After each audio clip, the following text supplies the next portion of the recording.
శనార్థులు బాగున్ రానుల్లా హవ్వుగాని కవితక్క జనం బాట జోరుగా నడుస్తుంది.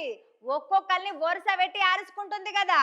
అయితే మరి గాల లెక్కలు తేలుస్తా గీల లెక్కలు తేలుస్తా అందరి అవినీతి బట్ట బయలు చేస్తా అన్నట్టుగానే కుండ బద్దలు కొడుతుంది. ఇక ముచ్చట ఏం దాకొచ్చిందో చూద్దాని పాన్రి. మీ అవినీతి పుట్టలన్నీ తెరుస్తా మీ లెక్క ఏందో తేలుస్తా అని జోపు ఇడిచిపెట్టింది.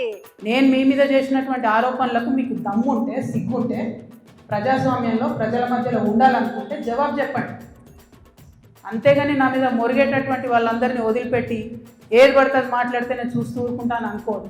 నేనేం తప్పు చేయలేదు. కవితక్క జనం బాట జోరుగా నడుస్తుందబ్బా. ఊరూరు తిరిగి జనం ఇక్కట్లు అరుచుకుంటుంది. ఒక్కొక్క లెక్కలు తేలుస్తానని వరుస పెట్టి మాట్లాడికొస్తుంది. నా మీద కుట్రలు సాగిస్తుర్రు. మీరు 10 ఏళ్ళు ఏలుబడులు ఉండంగా మేమేమన్నా అడిగినమా? మిమ్మల్ని సాయం అడిగినమా? ఇంకేమన్నా అడిగినమా?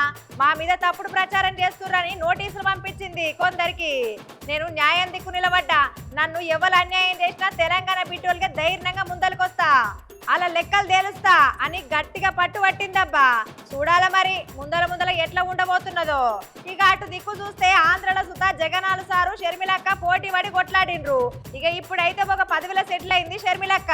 ఇక మరి కవితక్క రామన్న మీద కొట్లాడి ఏం చేస్తుందో చూడాలే అని మాట్లాడుకుంటుర్రు జనము.